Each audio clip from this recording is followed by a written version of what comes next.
Hello and welcome. My name is Nicholas and this is Literally Graphic.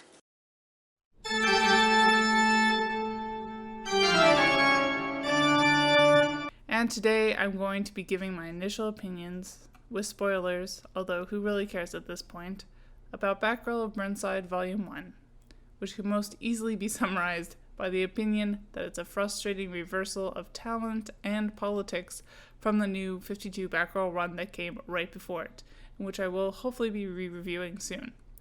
And while I much prefer Babs' artwork to the overly objectifying and genitalia-obsessed tone set, if I recall correctly, by Ardi and Saif, the writing felt very cheap in comparison, and by the end of writing this review, I could not be more over these guys. Looking at the stats, this first volume was published in 2015 by DC Comics, a full 5 years at the very least after the invention of modern predictive policing, which will be important later. This volume was written by Cameron Stewart and Brandon Fletcher, who should be noted have written several other comic books targeted at what is traditionally seen as a girly market. An ongoing issue I take with these sorts of books that focus on diversifying characters while not diversifying creators nearly as much.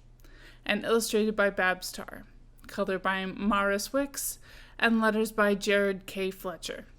As far as audience goes, preteen maybe. There's some references to college cliches that might offend some, but once you've lived through college, I feel like this book immediately makes much less sense. Certainly not the worst female-centered comic written by a couple of guys that I've ever read, but not the best either. The variety of characters is pretty wide. Some felt a little bit stock, but strategic stock, I suppose. We hit most of the visual diversity points available.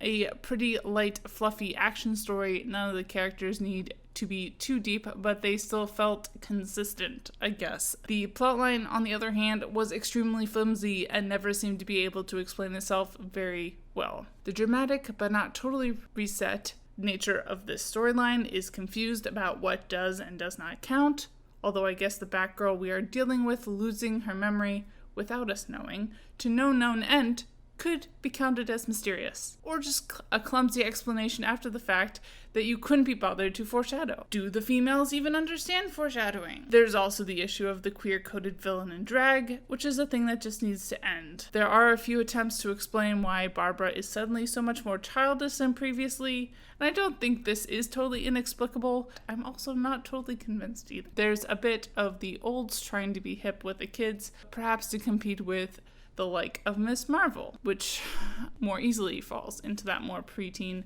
demographic. While it certainly predates the Riverdale TV show, that was another property that kept coming to mind. And while I would say that the school algorithm nonsense is at the heart of what is weakest about this volume, it actually wasn't until the Data Cop issue at the very end that I really started getting totally turned off these particular writers.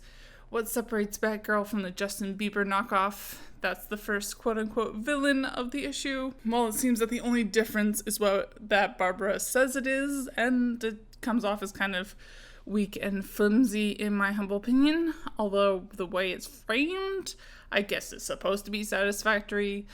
But to have the crowning achievement of this particular volume be the reveal that Barbara's algorithms that are oh so important are just trying to do predictive policing, that just had me throw up, basically. I mean, I know as someone who's pretty far left, politically speaking, I should be constantly filled with all the shame for reading superhero comics at all, and maybe my time of being able to enjoy them is over, but right now I'm just going to blame it on people trying to write super smart cop stories while not knowing the first thing about cops.